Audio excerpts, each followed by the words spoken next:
Welcome to our channel civil bond. আজকে আমরা শিখব কিভাবে একটি বাসার ফ্লোর প্ল্যান করতে হয়। ইনস্ট্রাক্টর হিসেবে সাথে আছি আমি মোহাম্মদ রাশিদুল আলম। আমি মোস্তারি জাহান হিমি। আপনি কি বাসা করার কথা ভাবছেন? তার আগেই চলুন জেনে নিন কিভাবে সঠিক পদ্ধতিতে শুরু করবেন। আমরা অনেক সময় প্রফেশনালদের সাহায্য নিতে চাই না, ফলে পরবর্তীতে দেখা যায় নানান রকম ইউটিলিটি সমস্যা, মডিফিকেশন আসে, ভাঙাভাঙি, জোড়াতালি।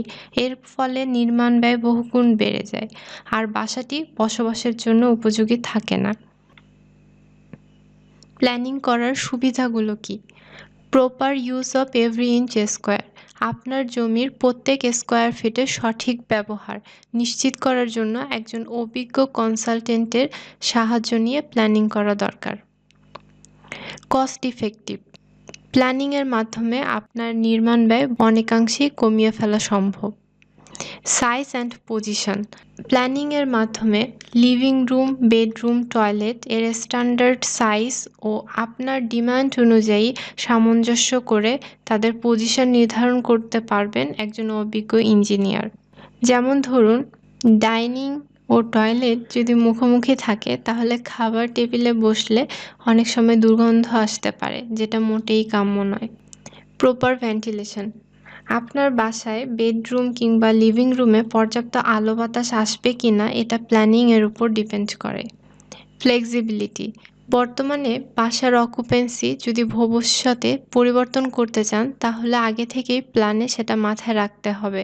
যেমন আপনি যদি বর্তমানে যে ফ্লোরটি আপনি বাসা হিসেবে ব্যবহার করছেন, ভবিষ্যতে যদি তা অফিস কিংবা শপ হিসেবে ব্যবহার করতে চান তাহলে প্ল্যানিংয়ে সে বিষয়টি কনসিডার করতে হবে।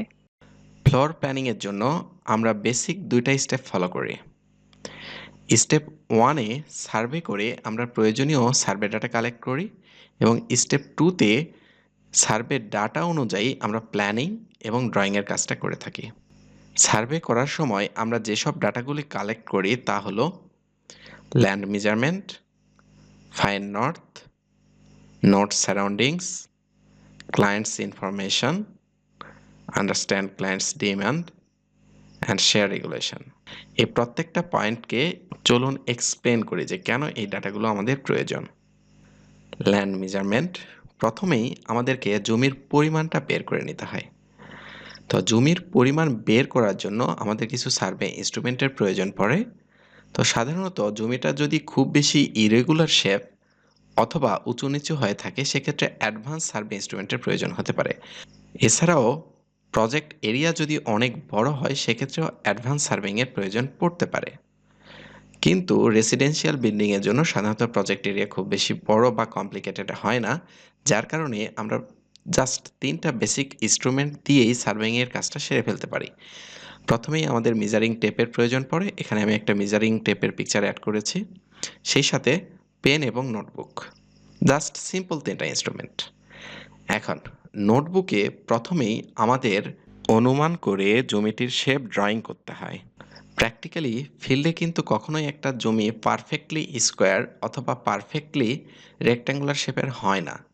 তো আমরা এখানে আমাদের একটা প্র্যাকটিক্যাল প্রজেক্টের এক্সাম্পল দিয়ে স্টেপগুলো বোঝানোর চেষ্টা করব, জাস্ট ক্লায়েন্টের ইনফরমেশনগুলো উজ্জ্বল রাখবো। একটা প্রজেক্টে আমরা যে জমির শেপটা পেয়েছিলাম সেখানে এই দুইটা বাহু পরস্পর লম্বভাবে থাকলেও এই দুইটা বাহু একটু ইনক্লাইন্ড ছিল, যে কথাটা আমরা বললাম যে পারফেক্টলি স্কোয়ার বা রেক্ট্যাঙ্গুলার শেপ না। এরপরে আমরা এই জমির যে প্রত্যেকটা পাশ এটা এই মেজারিং টেপ দিয়ে মেপে যেটা পাইলাম, এই বাহুটা পাইছি 44 ফিট, এই পাশের বাহুটা 44 ফিট 6 ইঞ্চি, এই বাহুটা 45 ফিট 6 ইঞ্চ এবং এই পাশের বাহুটা 43 ফিট। এরপর আমাদেরকে উত্তর দিকটা খুঁজে বের করতে হবে। তো আমাদের যে প্রজেক্ট ছিল সেখানে এই পাশটা ছিল উত্তর। চলুন দেখি এই উত্তর দিকটা খুঁজে বের করা কেন ইম্পর্ট্যান্ট। কারণ এটা মনে হতে পারে একদম সিম্পল একটা জিনিস যে ড্রয়িংয়ে আমরা উত্তর দিকটা উল্লেখ না করলে বা নোট না করলে কি সমস্যা হইতে পারে। উত্তর দিকটা মেনশন করা খুবই গুরুত্বপূর্ণ, যা আমি পয়েন্ট আকারে আপনাদেরকে একটু বোঝানোর চেষ্টা করি। আমরা যখন ড্রয়িংটা হ্যান্ড ওভার করব, সাইট ইঞ্জিনিয়ার প্রজেক্ট শুরু করার পূর্বেই ড্রয়িংটাকে ফিল্ডের সাথে যখন মেলাতে যাবে তিনি সর্বপ্রথমে ড্রয়িংয়ে লক্ষ্য রাখবেন সেটা হচ্ছে উত্তর দিক কোনটা। সো ফিল্ড ওয়ার্কের জন্য আমাদের উত্তর দিকটা মেনশন করতে হবে।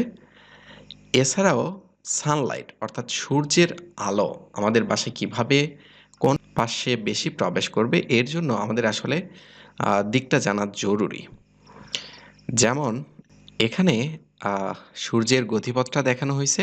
সকালবেলা সূর্য পূর্ব দিকে ওঠে, দ্যাট মিন্স আমরা সকালবেলা পূর্ব দিকে আমাদের বিল্ডিংটাতে সানলাইটটা বেশি পাবো, এবং আমরা জানি সূর্য পশ্চিম দিকে অস্ত যায়, অর্থাৎ বিকালবেলা আমাদের বিল্ডিংটাতে পশ্চিম দিকে সানলাইটটা আমরা বেশি পাবো। এছাড়াও বাংলাদেশ উত্তর গোলার্ধে অবস্থিত হওয়ায় উইন্টার সিজন, স্প্রিং সিজন এবং সামার সিজন এই সময়টাতে সূর্যটা সবসময় দক্ষিণ দিকে একটু হেলে থাকে। সো এখান থেকে আমরা কি ধারণা পাই?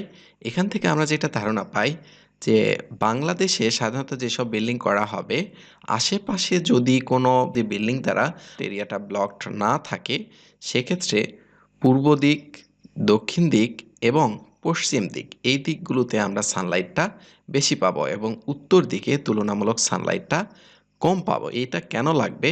আমরা যখন একটা বিল্ডিং তৈরি করব নিজেদের জন্য তখন আমরা সবসময় চাইবো যে দিনের বেলা আমাদের বেডরুমে বা লিভিং রুম বা ডাইনিং রুমে যেন পর্যাপ্ত সানলাইটটা বা পর্যাপ্ত আলোটা প্রবেশ করে। তাহলে আমাদের যে প্লট এরিয়া এখানে এই দিকটা যদি উত্তর হয়, এর অপোজিটে সাউথ মানে দক্ষিণ দিক, এটা হচ্ছে আমাদের পশ্চিম এবং এটা হচ্ছে আমাদের পূর্ব দিক।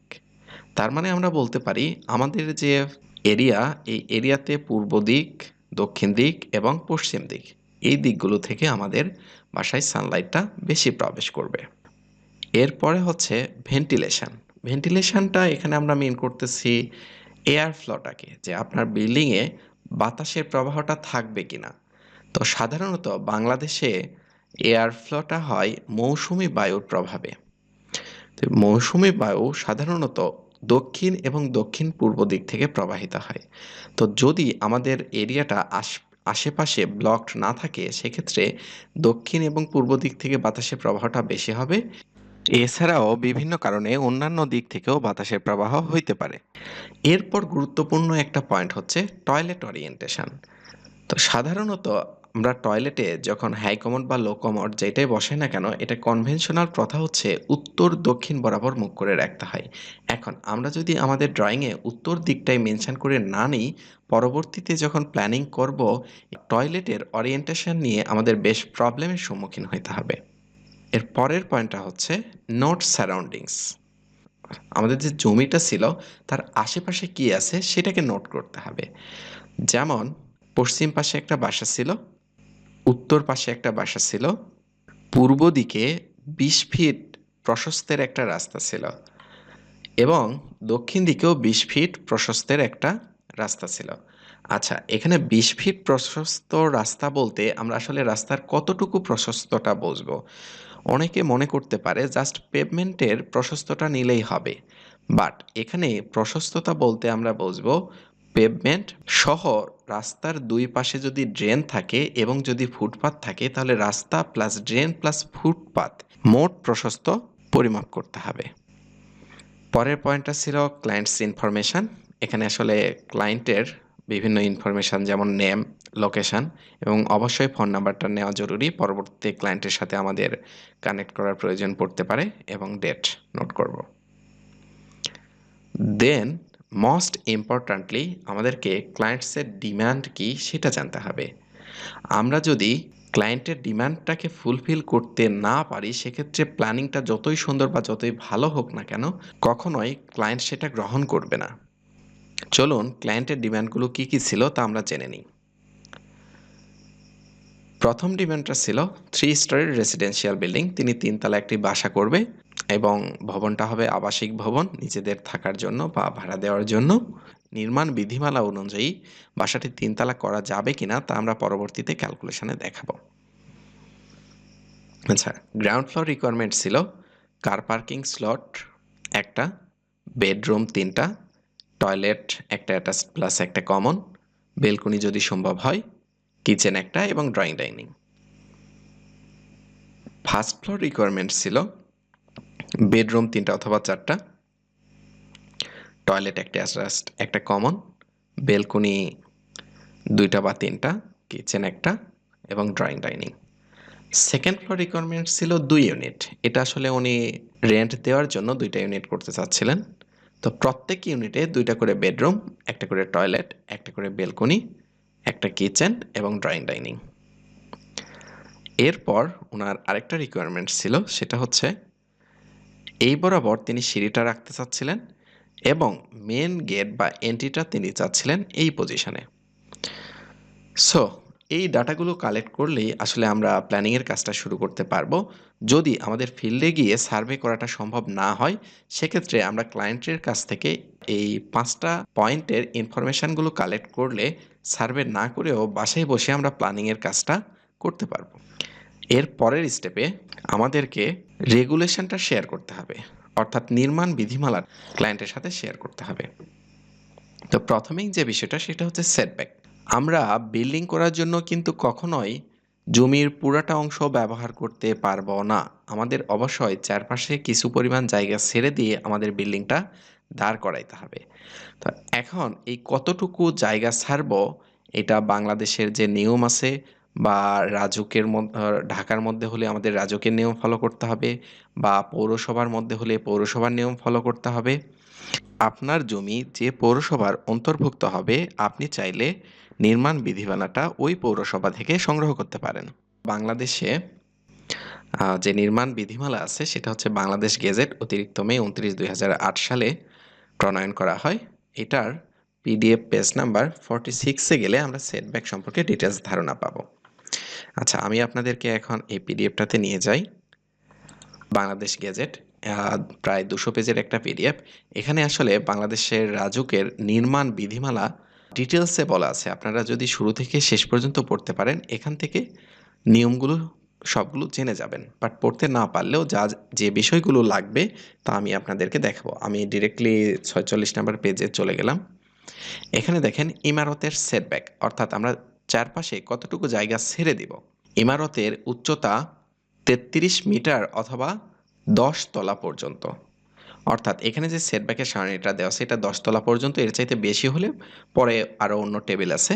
তো আমাদের যেহেতু 3 তলা বাসা, সো এই টেবিলটাই আমাদের কাজে লাগাইতে হবে। তো প্রথমে দেখেন এখানে বলা আছে প্লটের পরিমাণ, অর্থাৎ আমাদের জমির পরিমাণ কতটুকু। পরের কলামে লেখা আছে ন্যূনতম সেটব্যাক, অর্থাৎ ন্যূনতম কতটুকু জায়গা আমাদেরকে ছেড়ে দিতে হবে। এখানে বর্গমিটার এককে জমির পরিমাণটা দেওয়া আছে। এই কলামটাতে কাঠা হিসাবে দেওয়া আছে। দেখেন 2 কাঠা বা ইহার নিচে যদি হয়, তাহলে পরের কলামটাতে বলা আছে সম্মুখে আমরা কত মিটার জায়গা ছেড়ে দিব, পশ্চাতে অর্থাৎ বাসার পিছন দিকে আমরা কতটুকু জায়গা ছেড়ে দিব, এবং প্রতি পার্শ্বে আমরা কতটুকু জায়গা ছেড়ে দিব। সাপোজ ধরেন যদি 2 কাঠার নিচে আপনার জমির পরিমাণটা হয়, তাহলে আমাদেরকে 1.5 মিটার জায়গা ছেড়ে দিতে হবে, পশ্চাতে 1 মিটার জায়গা ছেড়ে দিতে হবে এবং প্রতি পার্শ্বে 0.8 মিটার জায়গা ছেড়ে দিতে হবে।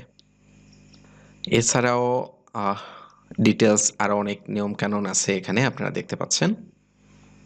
চাইলে নিজেরা পুরোটা পড়ে নিতে পারেন। এখান থেকে আপনি নির্মাণ বিধিমালার অনেক ইনফরমেশন পেয়ে যাবেন। বাট পড়তে না চাইলে যে বিষয়গুলো প্রয়োজন পড়ে তা আমি আপনাদেরকে ভিডিওর মাধ্যমেই দেখায় দেব। তাহলে এখান থেকে আমরা যেটা দেখলাম যে আমরা কতটুকু জায়গা ছেড়ে দিব, এটা ডিপেন্ড করতেছে প্লটের পরিমাণের উপর। সো আমাদেরকে প্রথমেই জমির পরিমাণটা বের করে নিতে হবে। পরবর্তী ভিডিওতে আমরা দেখব কিভাবে জমির পরিমাণ বের করতে হয় অথবা কিভাবে প্লটের এরিয়াটা ক্যালকুলেশন করতে হয়। আজকে এ পর্যন্তই। ধন্যবাদ সবাইকে।